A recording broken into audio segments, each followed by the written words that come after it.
backstory. A couple weeks ago, I wrote an open letter to Ryan McMahon calling for a public hearing on the aquarium so that people could learn more, which I have learned through some committee meetings, and they could get their questions answered. I never got a response, but thereafter, a very slick video appeared on the county website, about a 4.5-minute video extolling the virtues of the aquarium, and a petition that looks just like this, only it says support. These things that say support are in various places in Destiny. They're at the Most, and I don't know where else because I haven't seen them. There's also a billboard that is being, your tax dollars at work, at the Onondaga Lake Parkway, also supporting the aquarium. And on there is, of course, a petition, but it's not really a petition because it doesn't say I support or I oppose. It says I support. So I called Elaine Denton, who couldn't be here today. She's got a family obligation. But she put this together. It's the exact same thing, only it says oppose, and she put bags of money in it. So we have this on, where do we have it? I went all over the Salt City Market yesterday. I had some nice conversations, and I had an interesting conversation with a couple that were here to bring their daughter to SU, who got accepted to see what it was like. And so I just said, okay, I won't bother your coffee. They said, no, I'd like to learn about it. So I told them about it, and their response was perfect. They said, well, everybody kind of likes aquariums, but it seems like this town could use some sprucing up, including your roads. Now, this is people from Westchester County. So it says $85 million in surplus funds. So the county, during the pandemic, the first year of the pandemic with all the cuts,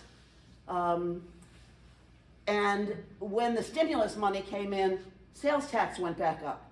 So we wound up the first year of the pandemic with $25 million surplus, in addition to the $79 million rainy day fund that they wouldn't touch. So Ryan McMahon and Steve Morgan, the budget guy, they knew that our sales tax was up and our budget was up. However, we didn't know it. And the 2021 budget remained an austerity budget. So the end of 2021, we have over $100 million surplus for this year. So that brings the rainy day fund to 80 million plus 25 million plus maybe 110 million. We're awash in cash.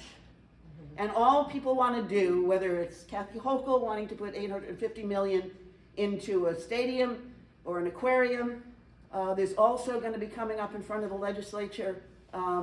He's hell-bent on getting a soccer and lacrosse stadium in suburbs with American Rescue Funds. So the aquarium is surplus. Hopkins Field, lacrosse and soccer field are American Rescue Funds. Side note, another $20 million went to OSIDA to buy up homes on Burnett Road to make way for the chip factory, which may or may not come. So that's what we're doing here. So this is on the website for CNY Solidarity. Thank you very much for sponsoring this. But I put it out I sent it out to like 30 email people, and I'll do more today. So I'm going to give you, if you would write this down, or if you want to do the QR code, if you're with your phone, whatever, if you haven't signed it. I don't know where they put this to make it more visible, but it's HTTPS. Do you want to put it at the table as we're leaving? Oh yeah, I'll put it there too. Okay. So it's HTTP. What? And Tuesday newsletter. Oh yeah, if you would put that in, that would be great. So people would copy and paste this and send it out. If everybody here sent it to 10 or 20 people, in your progressive network, we could get more. As of today, we have about 450 signatures. We only started a couple of days ago. He's got 668 signatures. I think we can do this. Whether it's going to make a difference, I have no idea. He's hell-bent on doing this. However, I don't want him to be able to say, look at all the people that are supporting it. I don't think this should go down without a fight. So it's, let me just say the letters, https://cng.it/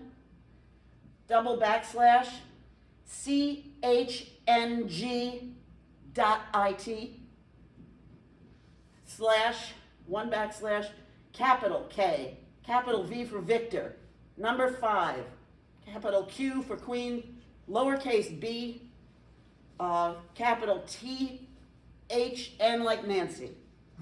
So if you would send that out to all your friends and family. Also, if you would have any interest in writing a quick email to the legislators, Jamie McNamara at ongov.net. And if you address it to all legislators, she'll forward it to all 17 of us. So to get the legislature has to vote on this. And because they're doing cash, usually projects of this size are bonded, and that requires 12 votes. Pushing this hard because you only need 9 votes for cash. And right now he doesn't have the votes. He wouldn't be doing all this stuff if he had the votes. So there are Republicans who are not in support of this. However, there is, without using the actual words, these are my words, there's a lot of quid pro quo going on. I know there was at least one Democrat legislator who was offered a sports complex in their area in exchange for a vote. So I'm sure that's going on. I haven't been called, I'm shocked. However, I think that's this, Dustin wants me to mention, I don't know what I'm supposed to do about this. You know, we're moving from 6 early voting sites to 10 by law now. And he has been trying to get, he is the Democrat Board of Election person to pick 2, and Michelle, the Republican, to pick 2. That's not going over well with the Republicans. The 2 Dustin would like to have is one downtown to catch people who are working, and also another one at OCC. OCC would catch not just the OCC students, but also on the town of Onondaga, which is just right on the other side of OCC, Marcellus and Skaneateles. So it's not just all Democrats. Marcellus and Skaneateles are pretty Republican, but they don't want to do OCC. And last year, Michelle said it was because too many Democrats there. So he's really pushing on this. So I guess I just want to let you know that's happening. I'm sure he's going to be writing something in the newspaper. The places they want it are in Lysander Town Hall, North Syracuse Community Center, Onondaga Town Hall, and the Boys and Girls Club on Tip Hill. So anyway, I think that's it. Any questions? Yeah, Barry? Mary, I've got some comments. I apologize in advance if they're not wholly lucid, but there was an article in Post Standard about 10 days, 2 weeks ago. I don't have the date, but it's entitled Critics Slam 12 State Development Deals. Oh, I saw Now, how many counties are there in New York? 62, 63? 62. 66. All right. Well, it turns out they're talking about 12 deals that were not fair to us. And we've got 4 of them in Onondaga County. That sounds a little disproportionate. And the second is a question about the surplus you're talking about. Yep. And it's sort of a rhetorical question about whether there are restrictions on it. And the reason I'm asking that is because of the article that was in today's Post Standard that was read to me, I didn't read all of it, about the extreme poverty in the city and the extreme suffering of kids. So somehow, from a morality standpoint, it seems like the aquarium or any of these other things just aren't what we should be doing. Yeah, I'm glad you mentioned that. Because that was a front page story today, well, this is a Catholic church, but it's very social justice oriented. It's not your typical Catholic church, thank God. And Father Fred has agreed to let me put it in the bulletin, which is online. So that's another thought with this HTPP thing. If anybody has a faith community that is particularly social justice oriented, I wrote a thing that is connected directly to childhood poverty, to also lead remediation, and also our lead water pipes and our infrastructure. So even if you just look at those things, the idea of spending this money, the surplus money. There isn't any restriction on that. The ARPA funds should be. I'm waiting for us to get audited by the federal government. I hope we have a full audit, because the idea of using $20 million to buy people's homes with the threat of eminent domain if they don't sell it, and another 25 for a soccer field, that's half of our allotment. That's $45 million. We got 98 million. The city got 128. Part of the problem, Barry, is that my experience on the legislature is there's a real reluctance on the part of the Republicans to see county money going into the city. Our Skinny Atlas legislator, Julie Abbott, who's running against John Mannion, described the city as a concrete jungle. So that's the kind of thing you're dealing with, and our position has always been that without a really vibrant urban center, your suburbs aren't going anywhere anyway. So anyway, but that's a very good point. We have really misused taxpayer dollars. This is all your money. Yeah. Can you help with one other thing?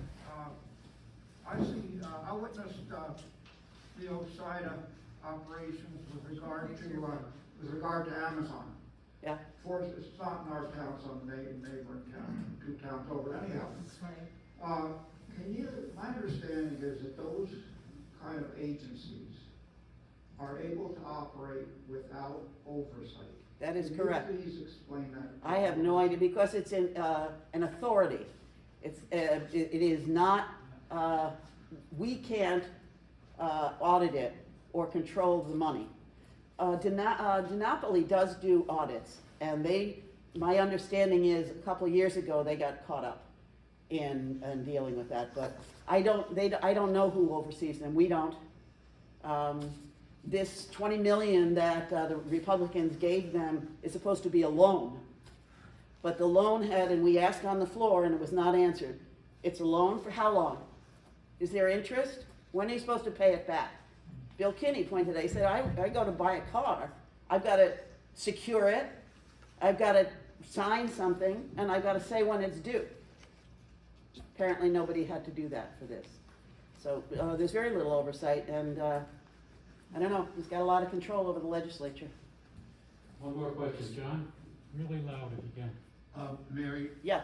do you know of any of the candidates for NY 22, Democrat, I guess, or Republican, have made statements about the query? Not that I know of. No, not that I know of. Because this is all county money. I don't know if they would do that. Perhaps they should talk about the ARPA money, the American Rescue Funds, Yeah. which I think have been abused. That happened because in the budget of 2021, Steve Morgan and Ryan McMahon snuck 2 sentences in a budget that said because of the pandemic, they didn't want to have to keep coming back to the legislature for a lot of stuff because we were still in pandemic time at that point. That was December of 2020. And this was I actually didn't know it. Fortunately, all the Democrats voted against the budget anyway, because that's when they were trying to reduce Dustin and Michelle's salary after the 2020 election. On the basis of that, where people thought it was just for masks and PPE and things of that nature, he decided that meant he could appropriate all the ARPA funds. So that's what happened to that. In the summer, a resolution, Jim Rowley, who wound up taking control, he put in a resolution which was passed unanimously to say that sentence was not valid in the first place and it no longer will go. However, so we asked about the remaining money. Said it was all already appropriated on different contingency lines, so there's nothing we could do about it. So there, that's what's going on. Mary, thank you very much. Yep. Can you give me a short paragraph for Tuesday? Yes, the same one I put in for church. Okay, great.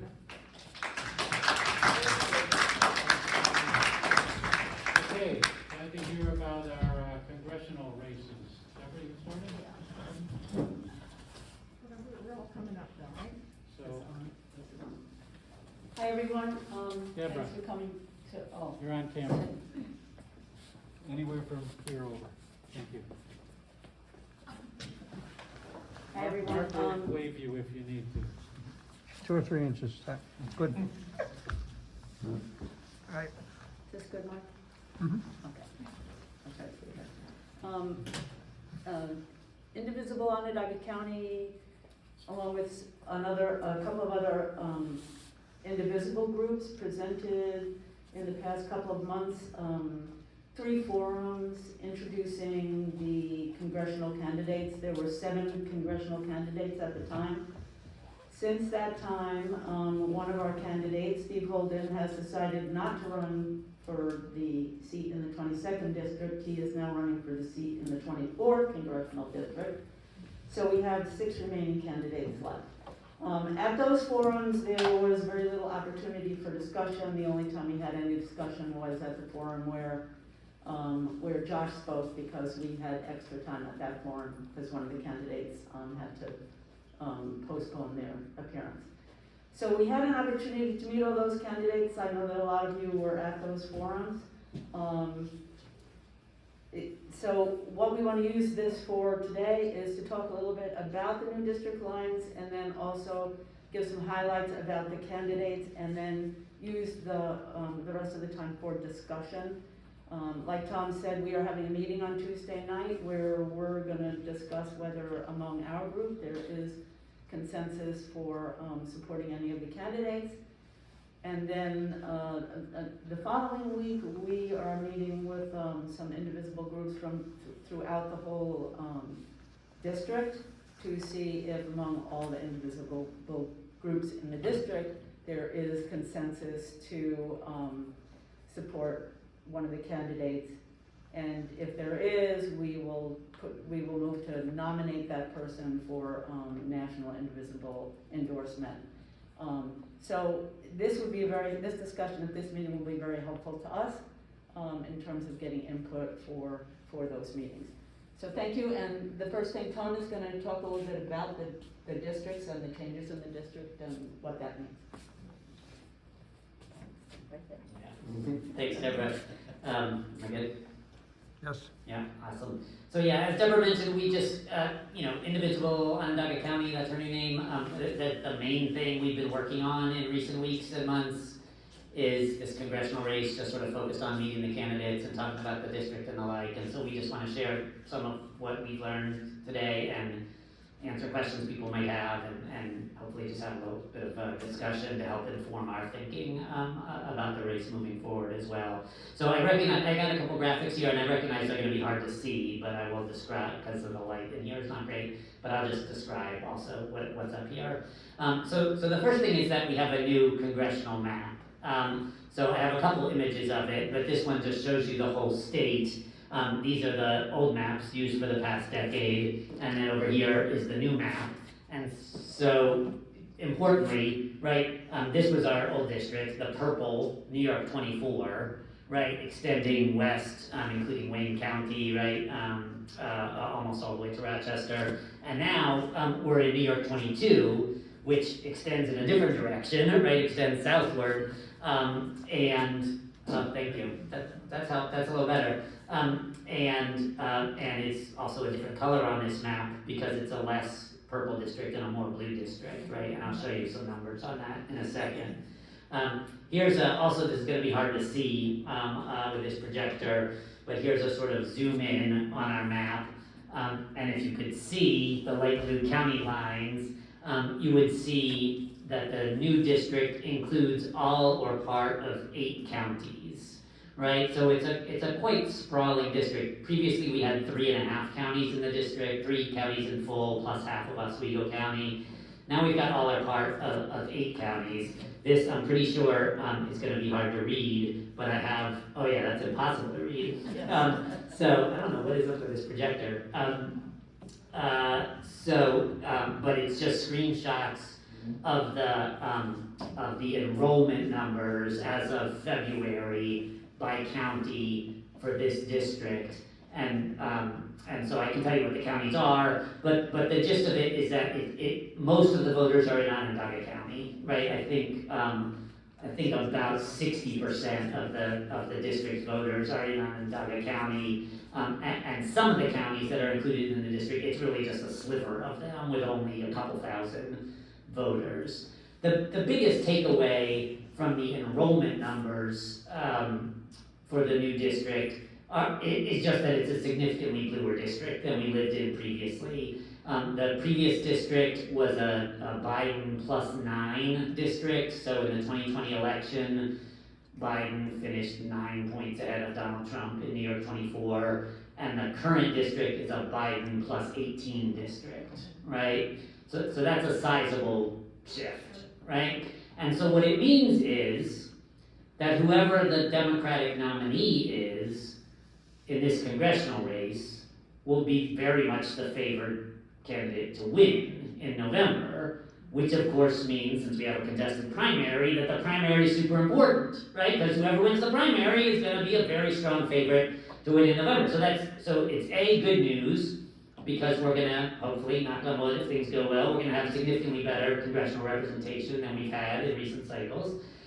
And B, it's a big opportunity, right? Because if we have multiple candidates to choose from, let's find the best one, right? And then they're gonna be the favored candidate to win, right? And so that's why Indivisible Onondaga County's been focused a lot on this race in recent months. So then I have, I think I have photos of all the candidates here. So as Deborah mentioned, there's currently 6 Democrats seeking the seat, as well as 2 Republicans. I'm not gonna say very much about the Republicans, but there's their pictures if you want. And in fact, I'm blanking on their names at the moment. Well, Deborah has something on them. This guy's a county legislature in Tompkins County, and the other guy is somebody else, yeah. The one on the left is Mike Siegler Yeah. from Tompkins County.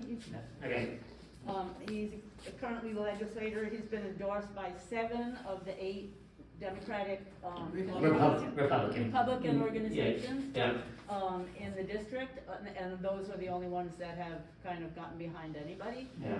He is believed to be the most like John Katko, so they're thinking maybe he can win some of those Democratic votes that John Katko won. Right. The other guy is Brandon Deborah, can you Williams. mute the mic, we're recording. Huh? Yeah, come on up if you're talking, Deborah. And you're doing the first 2 candidates, right? Huh? There's only 2. So, no. But you can go. No, but I mean, you're doing the first 2 down. No. So the other one is Brandon That's Williams, your left. and he is a conservative from Cayuga County. He's a former naval nuclear submarine officer and software company co-founder.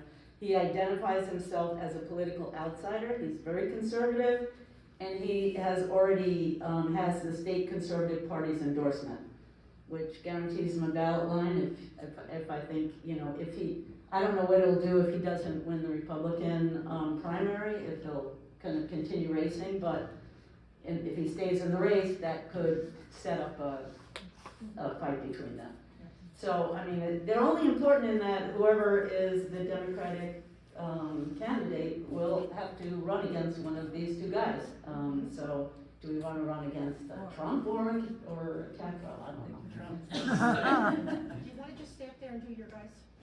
No, let's do them in the order that we Okay. said, yeah, that's there, on that order. Okay, so we will talk a little bit about each of the candidates, and then we will set up some time for discussion, and, what does it mean that we have all these candidates?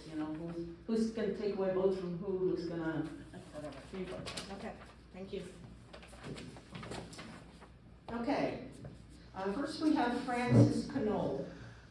Tom has put some information about him up here. Everyone knows he's from the Central New York area, 4th generation Central New Yorker. He went to the U.S. Naval Academy and served in the Navy in the Iraq War and with the Pentagon as a defense analyst.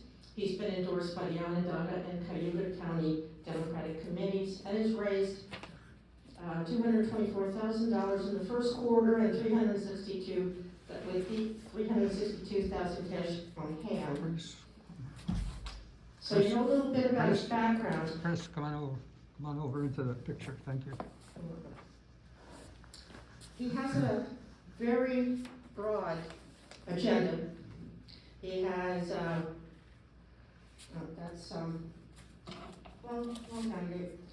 He has 13 priority areas and a number of proposals in each one. There's a lot of overlap. I will give you the overview of the areas. Healthcare, the Central New York economy, environment, protecting our democracy, women's health and equity, campaign finance reform, confronting racism and investing in Black and brown communities, equality for all, gun violence prevention, investing in rural Central New York, Medicare and Social Security, opioid crisis, and preparing for the next pandemic. As I said, there's a lot of overlap in the proposals in each of the 13 areas. And if anyone has any questions about any particular ones, I'd be happy to give you some information. Otherwise, I would suggest that you that you visit his website at www.canol4congress.com. He has raised, it says right here, $362,000 on hand. Are there any questions on Francis Canol? Barry? I don't want to say anything too negative because he bought me a beer once. But I do have this question, with all of his military background, has he talked at all about the war budget and the size of the war budget? He did not. That is not one of his areas, the war budget. When I look at it, it says, fourth generation, but he has never really lived here as an adult, is my understanding. He only I don't really know. I think he was raised came here. I think as a kid, he was raised here, but I think he only came back 2 years ago to run against That's correct, and it's important because the Canol campaign and the Onondaga County Democrats, 2 years ago, spent a lot of time criticizing Dana Valter as an outsider, and this cycle they've been criticizing two other candidates as outsiders. And the reason I put it on the bullet is because his campaign emphasizes it a lot. Yeah. So, but it is true that multiple candidates who are running, including Canol, Fagins Turner, and Riley, who you'll hear about, grew up here in Central or upstate New York and moved back in order to run for Congress. Canol moved back 2 years ago because he ran 2 years ago. But he hasn't done anything locally. But the other ones just moved back, yeah. Has he done anything locally in the last 2 years? He's been active with the Democratic Party. He's been the Syracuse chair for the Onondaga County Democrats. And he's still in the Navy Reserves, so he has that job. Yeah, but it doesn't sound like he really has experience working in the county, except. No, that's right. That's right. Any other questions on Canol? So Deborah recommended we introduce the other candidates and then open it up to more conversation. So we're running over. Oh, sure, okay. The next one is Vanessa Fagins Turner. She's from Ithaca. She grew up in Ithaca. Her parents were faculty at Cornell. And she went to public schools there. She left to go to college and has had a really interesting resume. She worked in sustainable development for the United Nations, worked for climate and indigenous rights through the James Cameron Avatar Alliance Foundation, launched Investable Oceans to connect climate-conscious investors with climate-friendly ocean startups, and was the executive director of Bank FWD, Forward, I don't know, a not-for-profit that works to end Wall Street's expansion and financing for new fossil fuel advancement.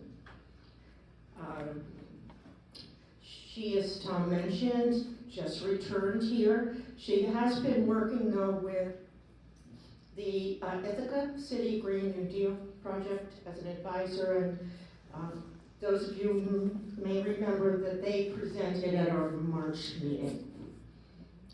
Her areas of her priority issues are fighting climate change, of course, agriculture, and ensuring that climate and agriculture priorities are aligned, healthcare, and she supports Medicare for all.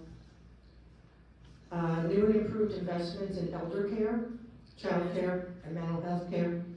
Increased federal financing in education, including free community college, free state college, and workforce training for green economy jobs.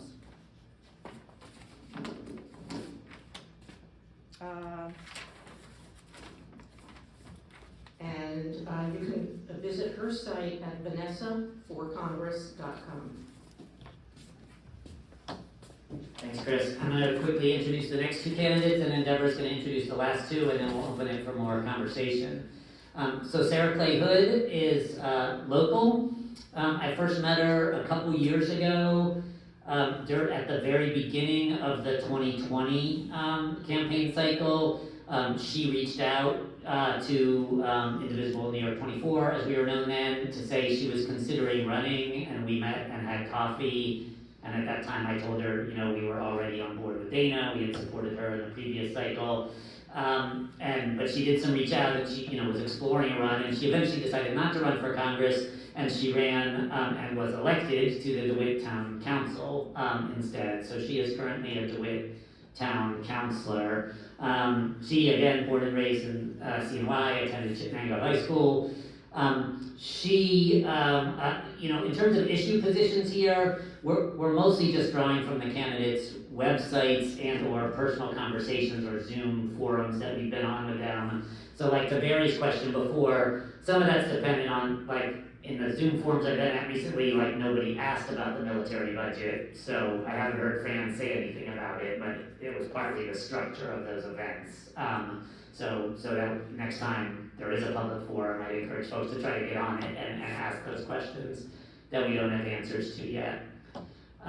Sarah, another thing where we've been drawing some information is the first quarter fundraising deadline just passed, and the formal reports are not yet publicly available, but some of the candidates, especially the ones who do well, they release press releases saying, look how much money I raised, and so the Post-Standard had a write-up last week showing that 3 of the 6 candidates have had pretty successful fundraising. Sarah Clay Hood is not one of those.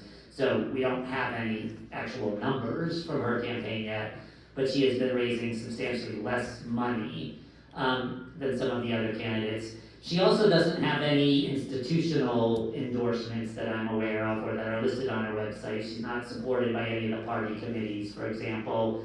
But it is worth noting that a number of local progressive Democrats have endorsed her, right? So these are just individual people, but they're people who do really good work locally in trying to run and support progressive candidates. So for example, and there's a longer list of these folks on our website, but just folks that I know here, people here are familiar with. Roger Miso has endorsed her, John and Fred Deere have endorsed her. So that carries some weight for me. Those folks are totally in it and have been working very hard through multiple cycles to get progressive Democrats elected, and they are high on her. And Becca Dancer has endorsed her. So again, those are just drawn from the list on her website. Okay, so next up we've got Chol Majak. I'm very happy to introduce Chol. Chol's a former student of mine. So Chol was a South Sudanese lost boy, came to the United States as a refugee, settled in Syracuse. He attended Fowler High School, and he graduated from SU, which is when I had him in class. And then he got a master's in political science from Albany and a PhD in executive leadership from St. John Fisher. He's currently a Syracuse Common Councilor, and he's been in and around local politics for like a number of years now. He worked for Stephanie Miner, and then he worked for Dave Valesky. And then he ran a somewhat upstart campaign for the Syracuse Common Council, and on the strength of his own, I think, hard work petitioning in the north side, immigrant-heavy neighborhoods of Syracuse, he won an upset victory in the Democratic primary for that race. And so he's got an amazing personal story. I'm very glad to know him. He I think, is a little, I don't wanna say anything negative about anybody, especially people who I know in life, but I think he's a little green, right? I mean, I was surprised that he's running for Congress, so soon. And he's not one of the candidates who's established a strong fundraising record. But he's a great guy. He is very committed, obviously, to refugee immigration in the United States. And if you look at his website, the stuff that he talks most about, and I've seen this in some forums too, is kind of like workforce development stuff for poor and displaced residents of Syracuse, which is a great issue, and he's really committed to it. Okay, so I'm gonna turn it over to Deborah now for our final two candidates, and then we'll open it up for conversation. So I think one of the interesting things about having all these candidates is, who has the support of what group and who is going to be, pulling votes away that might have gone to somebody else and will end up with a different candidate than anybody wanted. So just a thought on this. Josh Riley, he's another person who has recently moved back to the central New York area. In fact, Josh, before the new district maps were published, Josh was going to run in the old New York 22 district against Claudia Tenney. But now he's in the race in the new New York 22 district. Josh is an upstate native. He was born and raised in Broome County. He originally grew up in Endicott, and he currently lives in Ithaca in Tompkins County. He has kind of an impressive resume. He was a staff assistant to Congressman Maurice Hinchey. He was a fellow on Senator Ted Kennedy's Labor and Pension Committee staff. He was a policy analyst at the Department of Labor, a law clerk in the U.S. Court of Appeals for the Ninth Circuit in California, general counsel to Senator Al Franken on the Senate Judiciary Committee, and then an attorney in private practice where he filed briefs in the U.S. Supreme Court, arguing for stronger campaign financing and better health care for all, among other things. So Josh is kind of running on his record in public service and experience in government, and he has a long list of campaign issues he's focused on. And I don't know that we need to read them all because they're on the website. His website is joshrileyforcongress.com. Some of the things he's focused on are defending and strengthening democracy by updating the Electoral Count Act, protecting voter access, reforming campaign financing, ending partisan gerrymandering. He has a RISE initiative, revitalize, innovate, and strengthen the economy in a way that lifts up everyone and brings everyone along. Upstate New Yorkers deserve a square deal. If you're willing to work hard, you should be able to earn a place in the middle class. Climate change he sees as an existential threat that requires bold action. He believes healthcare is a civil right for all Americans, and we must bend the arc of history towards justice for communities of color. He also said wants rural America to be not left out and fighting for those who fight for us. He's had very successful campaign financing in the first quarter.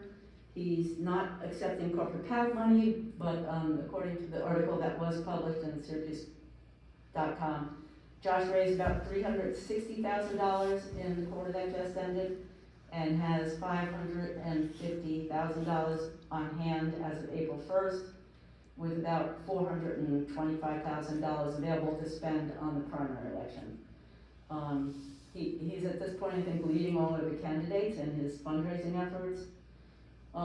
Josh is endorsed by New York Working Families Party. He is also endorsed by Dana Balter and some other progressive groups in the district. So that's Josh in a nutshell. And our last candidate, only alphabetically, is Sam Roberts. And probably a lot of people know Sam because he's been around for a while.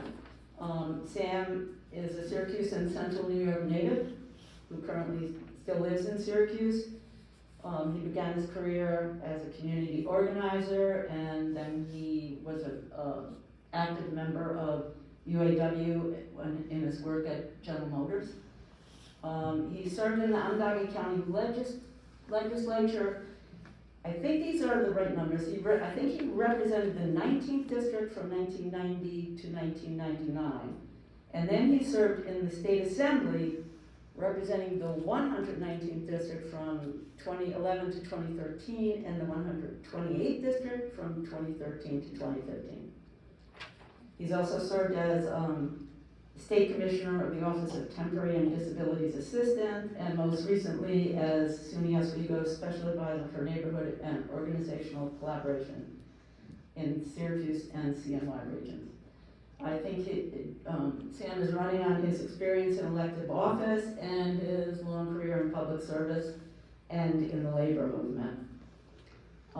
He is focused on jobs, supporting legislation to retain current businesses and jobs, protect current workforce, on education, on public safety, on healthcare. Everyone should have access to affordable healthcare, and on the environment, the need to protect the environment and address climate change. So, a lot of these candidates have a number of the same issues, some more focused on some than others.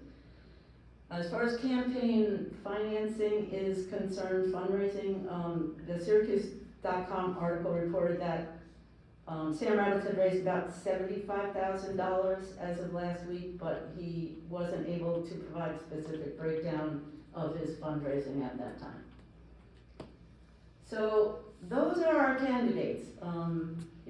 There's a lot of interesting and strong candidates there, and it's kind of hard to figure out where we're going to go with this. So at this point, we probably want to open the discussion. If you have somebody that you feel really strongly about, let us know why, and we'll kind of just share information among us all. So, Brett? Is there still a legal challenge at the Supreme Court, whether it's legal breadth of distance or family? Oh, I'm sorry. And I'm gonna follow up on the answer. Okay, I have a question about the congressional district redrawing. I'm not up to speed on that. I just wonder if the district is gonna hold water through the primary. Thanks, Brett. Yeah, I meant to mention this at the outset, I just forgot. So there, as is going on in so many states, there are there was a legal challenge filed to the districts. A state trial judge struck down the current district maps, and the Democrats appealed, and that ruling is stayed pending the appeal. And I think there is actually a decent chance, I'm not going to put a number on it, but I think it is possible that the state courts will invalidate the congressional maps eventually, but I do not think they will do so this year, right? So there just isn't time. And so the trial court holding against the maps is just stayed for now while the appeal is pending, and I don't think that status quo will change this year. And so one possible scenario is that the state appellate courts, which are heavily dominated by Democratic appointees, one possibility is they just say the maps are fine, they don't violate the state constitution. Another possibility is they eventually conclude that the maps are, the maps clearly are a partisan gerrymander, right? And so they could conclude that, but that it wouldn't take effect until the following election cycle. So then we'd have one election cycle with the current maps, and then we have a new set of maps. This is not uncommon, right? That when there's litigation over maps, you wind up with a mid-decade switch. So they might well uphold them, or they might strike them down, but either way, I don't think that's going to affect this year's races. Mary? So this is just a theoretical question. If they are struck down, is there still a possibility of appealing it to the Supreme Court like Wisconsin did? And if so, the fact that the Supreme Court allowed a heavily Republican gerrymandered map to stand, is it possible that they would be consistent and then let this stand as well, otherwise they'll look really stupid? We don't have time for a full and thorough answer to these questions, but they're really good questions. But the short answer is the short answer is, I'm really bad with short answers, but we'll see. The short answer, if I say it's gonna be a short answer, then maybe you'll just think it is. The short answer is that the US Supreme Court has completely closed off straightforward federal constitutional challenges to district maps, right? That was several years ago. And so opponents of partisan gerrymandering have been pursuing challenges in state courts based on state constitutions. And ordinarily, based on our entire constitutional history, state courts have final authority over the meaning of state constitutions, right? And so if the New York court upholds our maps, then they're upheld, and if the New York court strike them down, then they're struck down. But Mary has just alluded to a recent line of decisions in which at least 4 members of the current Supreme Court have indicated support for a sort of novel constitutional theory that would allow the federal Supreme Court to reverse state court interpretations. I don't know whether that's going to happen. If it does happen, I think there is a significant danger of inconsistent rulings from the Supreme Court, with some Republican maps getting upheld and some Democratic maps getting struck down, which is a good reason for them not to go down that road, but they might go down that road. Didn't they uphold Wisconsin? Yeah, that was the, I think, belief, the state legislative maps, not the congressional maps. Oh, I see. But yes, and it was also only a preliminary ruling, so, All right, but it's all very much in process, yeah. thank you. Other questions? Peter? Is there a word about Steve Holden in New York 24? Yeah, so Steve Holden, many of us have met him or seen him at some of these various forums, because he declared pretty early on, and so he was running. There were a number of rallies and demonstrations that we held on democracy reform and those kinds of issues, where Steve came out to those throughout the winter. So that was good. He's very progressive. He's explicitly running a quite explicitly progressive campaign. And I like him. I think he's a nice guy. I was not totally convinced, once it was clear we were having so many candidates running, he did not seem, to me, just speaking for myself, to be on the list of those running a fully credible professional campaign. But he's a good guy. And then my understanding is, when the districts got all revamped, and now Claudia Tenney moved from the old 22nd to the new 24th, the Dems were looking for another candidate to challenge her, and then he got recruited to switch over, that's my understanding, to switch over to that district, and he has the support of the Democratic committees. Otherwise, it would have been completely impossible, because it was very late in the petitioning cycle. And so, I don't know, for none of these candidates do we have a definitive ruling yet on whether they have submitted sufficient valid petitions. But yeah, so Steve is running against Tenney. That's a very red district now, so I don't think it's really a winnable race, but I do believe that everybody should be challenged, right? I don't think we should leave races unopposed, and it's good that there'll be somebody progressive, trying to get attention to all of the terrible things that Claudia Tenney supports. So that's what Steve is doing, which has left us with 6 candidates. On the petitioning front, I will just also add that the Knoll campaign and the Onondaga County Democrats have made clear that they plan to challenge the signatures of most or all of the other candidates. And so until that plays out, we don't know. They've all submitted what they say are above the required amount, but I don't know the quality of them or the exact numbers. I know Josh Riley submitted well over the required amount, like more than double. So presumably that's a sufficient number, but those challenges are going to play out. How long do they have to challenge? That I'm not sure about. The deadline for registering objective is 3 days after filing. So they've already done it for 2, they'll do for the other 3 in a couple of days. Oh, okay. And then there's, I think, 5 days after that, they have to decide whether they're serious and make a specific objection. So it'll be pretty quick. Gotcha. Rhonda? Just about the process, I think at the beginning, you said we're going to, meet with the other indivisible groups within, for the district, but I think these are just indivisible groups within the county. No, that's incorrect. That- So it's an 8 county district with, so just to back up for a second, CNY Solidarity Coalition does not endorse candidates. Indivisible New York 24, formerly, currently Indivisible Onondaga County, sometimes has endorsed candidates. And in the congressional races, the previous 2 cycles, what we did was we organized a network together with other indivisible groups throughout the district to see if we were all on the same page. We all supported Dana, and so we did like a joint endorsement of Dana in 2018 and again in 2020. And so we're trying to sort of replicate that model, but it's a different district. So we have a Zoom meeting scheduled for like a week and a half from now, for the 18th, with representatives from each of the groups in the district, and it's throughout the entire district. There's Tompkins County and Cortland and Madison County. My understanding is that the Cortland and Madison County based groups have already been supporting, they were supporting Josh Riley when he was running against Tenney, and they have maintained that support. The Tompkins County Progressives, which is a sort of indivisible adjacent group, has endorsed Josh Riley, and so they'll be represented at that meeting. So my impression so far is that he has the strongest support among that group, but the conversation is still in process. Okay. With the change of the maps and so forth, when the Onondaga County Democratic Committee endorsed Fran Knoll, how many people were considered against him? They only interviewed 3 candidates.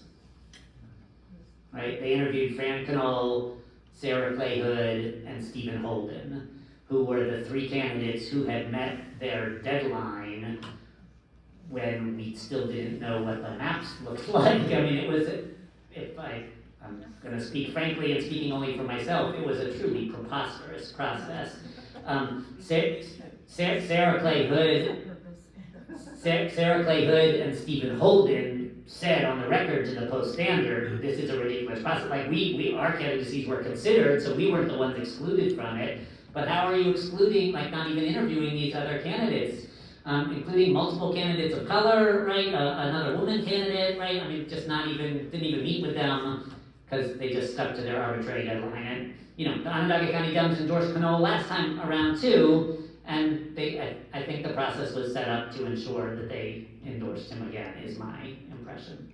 Who, Frank Knoll? Yeah. Yeah, that was my understanding, is that there was a lot of manipulation of how their within internal election went, so that their candidate could, That's how he got designated last time. Right. Right.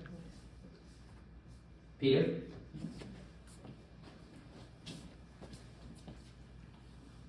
A long time ago, we thought this race might look like Catco versus Knoll or somebody, in which case I would have been happy to say Frank Knoll would be fine with me.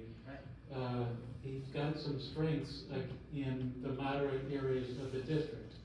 Now we have a new district and some more progressive candidates. How does that change that sort of dynamic from the point of view of a pragmatic voter that wants to see a progressive elected, but mainly wants to see a Democrat elected? I think it changes it in at least 2 respects, right? One thing that has changed is that Fran Knoll has been running to the left, right? So, I attended Knoll's forum organized by some indivisible groups, and I also attended his interview with the Working Families Party. And in a brief conversation, sort of debrief after his interview with the Working Families Party, and those were folks who had met him two years ago as well and stuff, and we were really struck. I mean, Frank Knoll has been saying he supports court expansion, Supreme Court expansion. He's been saying he supports the Thrive Act, which is, I want to say, like $10 trillion in climate investment. I mean, it's a really progressive climate bill, and he's supported those things because he's running in a competitive Democratic primary in a bluer district now. So that's all good, right? I mean, he is now going on the record. He very clearly positioned himself as the moderate Democratic candidate 2 years ago. And now he is going on the record with more progressive policy positions, right? So that's a result of this competitive primary in a new map. But it is also the case, again, speaking just for myself, that we have other candidates in the field who are more progressive than Fran Canoe, right? I mean, I think, I'll say what Roger Miso just said on Twitter a couple days ago. So again, Roger's been supporting Sarah Clayhood. I think they know each other personally, and he's been on board from the beginning with her. And when the article about the fundraising numbers came out from the Post-Standard, which showed that Knoll, Josh Riley, and Vanessa Fagins-Turner are the only ones raising any substantial amounts of money. And then the Knoll people replied to that article by claiming that Knoll's the only one who really lives in the district, which is just false. Yeah. So Roger then said, this is just, more of the same. We've heard this before. I'm tired of it. Just for the record, everyone, money isn't the only important thing, and I'm still supporting Sarah, regardless of what her numbers are. She's great. He said something like she'll be a great, passionate fighter for women and working families and veterans in Congress. He said something like that. And he said, but let me also say the carpetbagger critiques of Josh and Vanessa are ridiculous, and they would both be amazing members of Congress. And he had just one line about each of them that I just thought really great. He said that Josh would be like the next great Judiciary Committee policy wonk, holding powerful people to account, right? And he said Vanessa would be the most progressive climate champion that New York has ever sent to Congress. Something like that, right? I mean, they're both great. I think they are both really, their resumes are really impressive, and they're really impressive in talking about progressive policy ideas in an effective way. They both remind me in kind of two different ways of Dana a little bit. They have different resumes than Dana, but in terms of their ability to kind of talk in detail about progressive policy ideas, they remind me of Dana. And I think they're both more progressive than Fran Canoe. I think Sarah Clayhood is also more progressive than Fran Canoe. John. I attended many of these forums and listened to the clients, the positions, the candidates, and in reality, the positions of many of the candidates are quite similar, and they are strong candidates. They have a certain amount of charisma. And so I'm trying to separate the distance from it, and this primary, after thinking a lot about it, seems to me more about leadership, and leadership in Washington, than it is about their positions, because their positions are so similar, they're progressive and many good people. And so that's how I've been thinking about it mostly, and that is potential leadership in Washington. I think that's a really good point, and I think Vanessa Fagins-Turner, if elected, would be a climate leader in Washington, unquestionably. And I think Josh Riley, if elected, would be a leader on kind of democracy reform and rule of law type stuff, unquestionably. They both just have so much experience. And both of them would be really good on those other issues too, and on other progressive issues. Like Josh, if you ask him about climate, he's great. And Vanessa, if you ask her about democracy reform, she says great stuff too. So I think they're both good across the board. But they do have a sort of signature thing that they're most jazzed up when you get them talking about it. I mean, I've had conversations with both of them along those lines. Mike, and then Brent. Do you think that Vanessa can get elected, just stressing the climate in this district? I do have concerns about that. I mean, she is a broadly progressive person. I said she reminds me of Dana in some ways. She's an activist, right? And she entered the race late and is running a campaign that, from my outside perspective, feels a little bit like an activist campaign. Like it's been she's raising money really good, so there's that, but it's like, she's like, I live in the Westcott neighborhood, and multiple times I was approached by petitioners for her, like on Westcott Street. I don't know if they were doing door-to-door canvassing with minivan turfs or not, but they were like on the streets in a progressive neighborhood gathering signatures, and it's got that kind of movement-y kind of campaign vibe.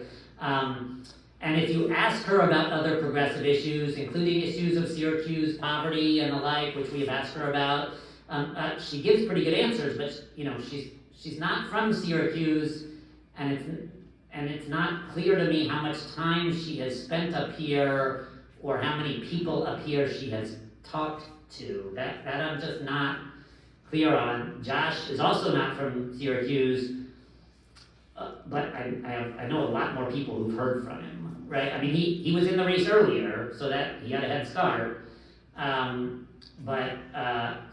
So I do have, you know, I don't want to caricature anybody, and it's not a negative for me, but Vanessa is like the vegan climate activist from Ithaca, right? I mean, it's like I don't know, like she mentioned in one of her forums that she was vegan, like I didn't bring it up, you know? So like, I think there's a possibility of her being perceived as a sort of niche Ithaca-based candidacy. And I have heard that from a couple Ithaca progressives who were concerned about that possibility. But if you ask her, she's very smart and knowledgeable about poverty and housing and transportation, and I mean, climate is her main frame of reference, but she's a broadly progressive person and very smart and knowledgeable as well.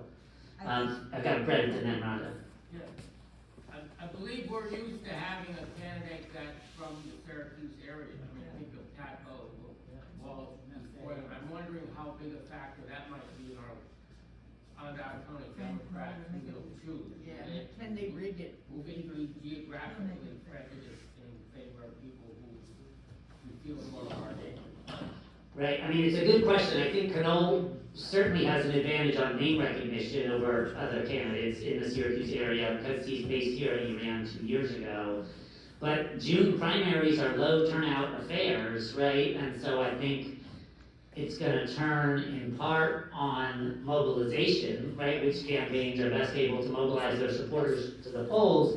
And it's also might turn in part on an issue that Deborah mentioned a few minutes ago, which is the mix of candidates. Like, we don't yet know that all 6 of these candidates are gonna be on the primary ballot in June. And I think the mix makes a potential difference in a low turnout election. If we're down to 3, if it goes down to the 3 who've raised any significant amount of money, then it's 2 Ithaca-based progressives versus a Syracuse-based moderate, and you would think Knoll is probably the favorite. But if there's 3 Syracuse-based candidates on the ballot, right, then, you know, Sam Roberts and Joel Majak are like drawing votes from some of the same people as Francis Knoll. So then it maybe is different. So I don't know how to game that out because I don't know how many of them are going to be on the ballot. Rhonda. Yeah, the county party will definitely make it an issue like they did last time. They were really nasty about it. And the only thing about Vanessa is she's brilliant. She's brilliant, and some voters won't like that. She shouldn't mention Emmanuel Kant. She did mention Emmanuel Kant before we were on. You know, so there's that. And I will also say Josh Riley has a policy wonk kind of air to him, as Dana did as well. It works for me, right? I don't mind the like 7-minute policy heavy answers, you know, but it's, you know, it is, you know, they are both wonkish, for sure. But I find Josh Riley a pretty effective communicator. You know, he has to cut himself off sometimes when he's talking for too long, but, yeah. It seems like he could hit the ground running. That's exactly. Yeah, he is in it. He's been, the district, the maps got switched up on him, and so it's been an adjustment for the campaign for sure. But he's been running since November, and he's been raising a lot of money, and he's been talking to a lot of voters. And, you know, what he says about the maps are, you know, that the Syracuse-based candidates have a leg up in some ways, right? Because that's where most of the voters are, and they're more familiar to those voters. But in terms of the map as a whole, right? I mean, he was already running in Cortland and Madison counties, right? They were in the district he was running in previously, and Tompkins County is new to all of the candidates, right? That wasn't in either of the districts, right? And so, you know, people in Tompkins County, which is the second biggest concentration of voters in the district, none of them know Francis Knoll, right? They don't know Josh Riley either, really. But so it's hard to game out how it's going to play out. Yeah. Aaron. And then Carol. And I don't know, somebody's just going to have to cut us off. I don't know how long we can go for it. We don't have to quit. We said 4:10, 4:15, kind of to keep exposure down, we didn't wanna be in the same room forever, but we can take a few more minutes. It's 4:20. It's 4:20, yeah. So I was just saying, I agree with Mary Cunningham that I like Josh a lot because I think his experience in Congress will give him a head start, and we need, as Democrats, a real head start in Congress. But I also, regarding Fran Knoll, when his campaign released his, the polling, which was an internal poll, it was 400 Democrats, he only had 13%. I would not have even released that if I was in his campaign. So, you know, he has been running for a long time, but for somebody who's been running for over 2 years, I was really surprised at that. So I don't know how many people know Fran. Yeah, I think there's a lot of Democratic voters in the district who don't know who any of these people are, and some of those people are not gonna vote on June 28th, but if the campaigns can turn some of them out and get out there, so there's gonna be, it's gonna be a grassroots mobilization story, at least in part. It's also gonna be a fundraising and TV ad story in part, for sure. Go ahead, Carol, yeah. I'm okay, I think a couple of things. One is it really? It helps for the recording, Carol. Okay. Is it really to anyone's benefit, or to Knoll's benefit that he's known more in Syracuse, or is it really gonna make a difference? You know, I guess that's one thing. And then he has a really long wish list, and can that hurt him? You know, as opposed to some of the others who are almost too focused, at least publicly, in terms of their wish list. You know. Yeah, I don't know. I mean, I think name recognition is all else equal a good thing for candidates, right? And so if more people have heard of you than the other folks, that gives you a bit of a head start. But as Mary just mentioned, most Democratic voters haven't heard of any of them really yet. So like it's, and then in terms of comparing the sort of issue positions of the candidates, I mean, it's just a little bit tricky to compare, right? Some of them have more professionally designed websites with more content on them than others. And so Fran happens to have a website with like tons of issue positions listed on it. Sam Roberts has, if memory serves, he's got like 5 or 6 issues up there, but with very little information about any of them. It's just like a top level bullet, like healthcare. We need more healthcare for everybody. You know, it's just, there's just not as much detail there. Vanessa is the one who I would most clearly describe as potentially associated with like one major issue, just because that's her, and I think that's both a strength and a weakness potentially, is how I would see it. Yeah. A general question?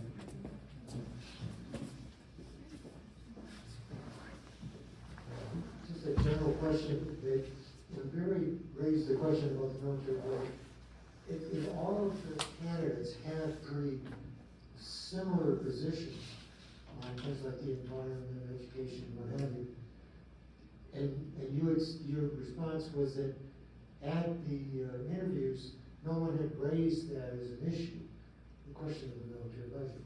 If they are so close, can I just ask, I don't mean to be critical, I'm just wondering, does Indivisible not interested in their answers to that? I mean, the largest part of our budget is the military budget. So, if they're pretty close on how they would approach it, why not ask about how you're going to deal with this immense drain on our public resources? Thanks, Ron. I mean, I do very much encourage folks to ask it. We've been,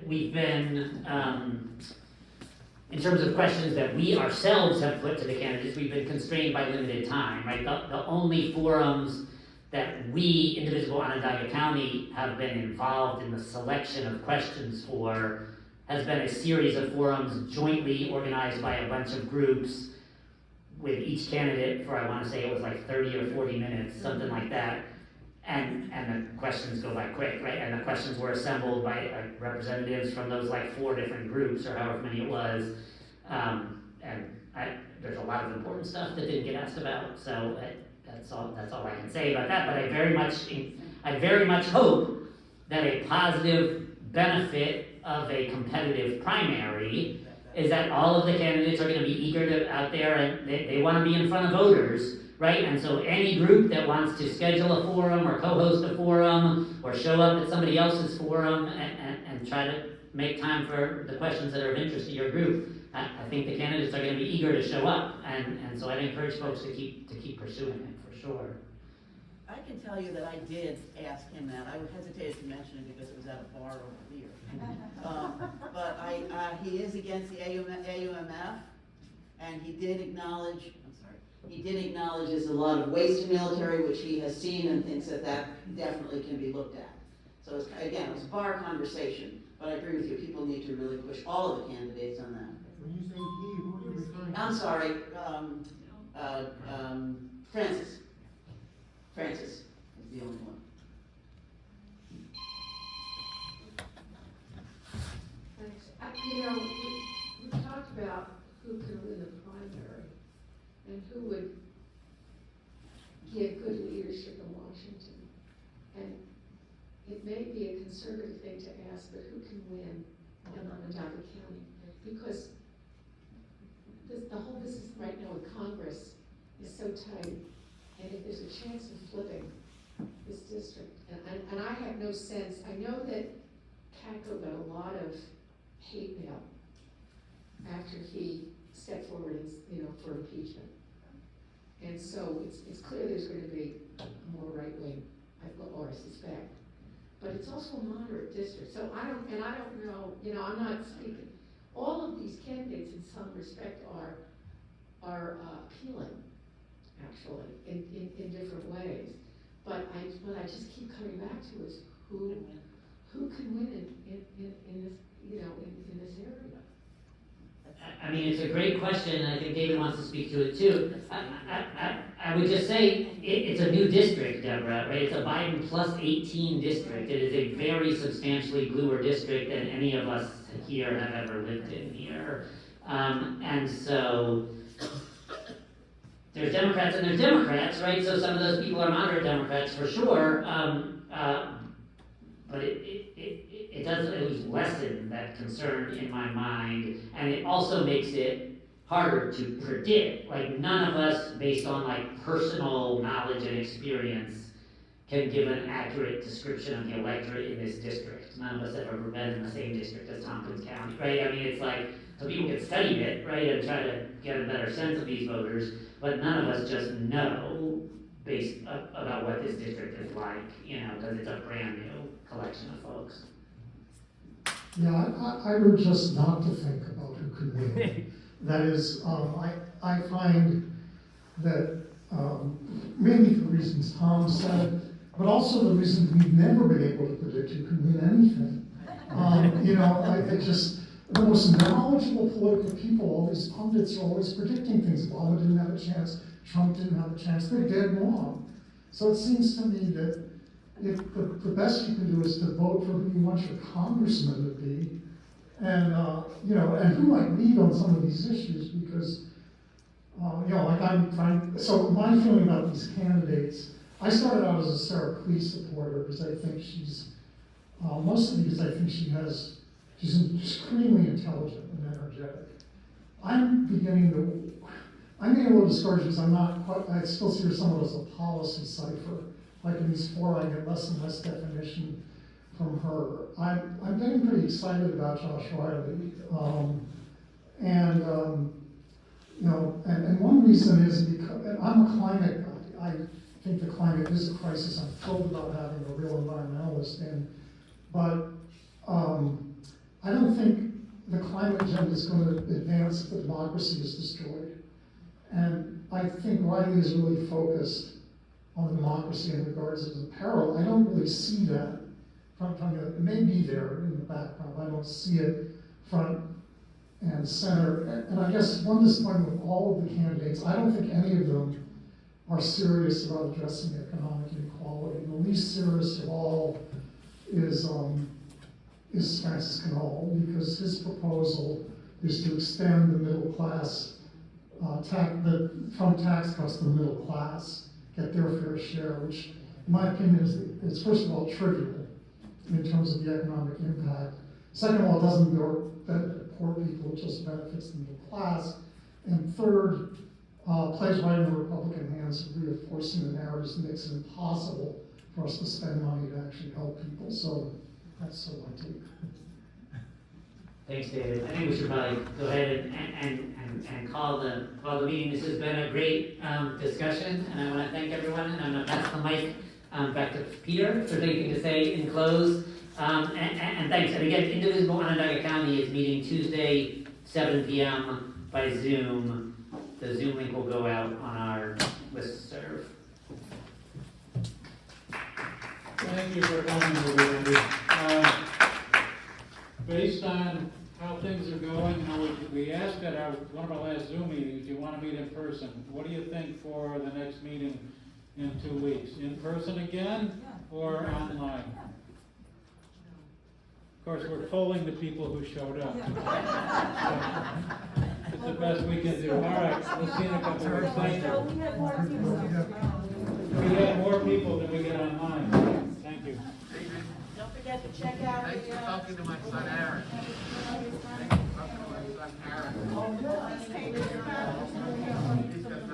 Tables are where they are. Thank you. That was great. Doug's got the money, unless anybody puts anything in there on the way out.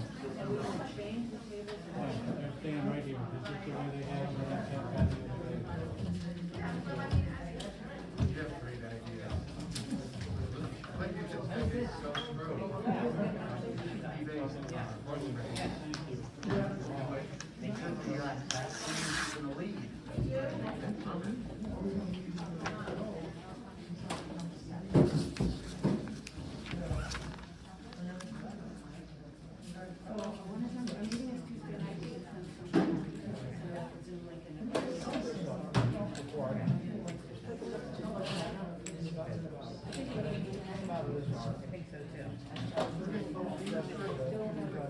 I would like to see you in person. Yeah, I would actually like to see that study. I can't, and I know.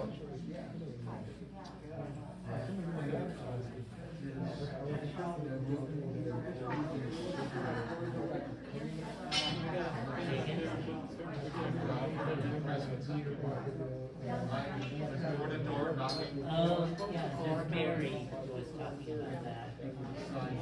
She's over here. They didn't know about it, but they were willing to do it. I brought it to them. I don't think they have it. I mean, Onondaga County is certainly the biggest area. I mean, Ithaca, what does it have, 75,000 people? And Utica? Yeah, I know.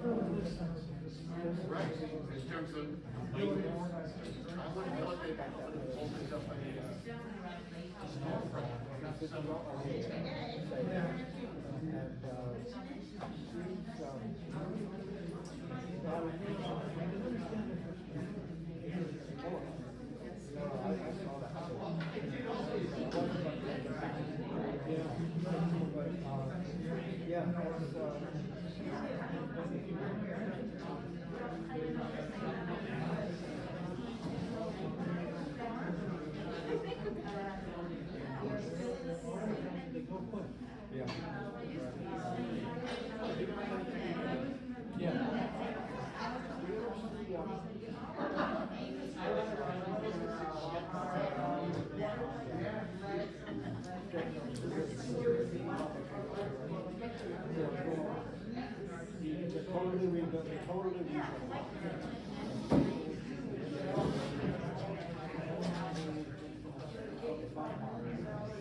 Oh, okay.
could you just straighten the chairs a little bit, just?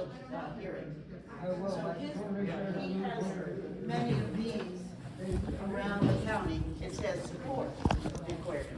So, another woman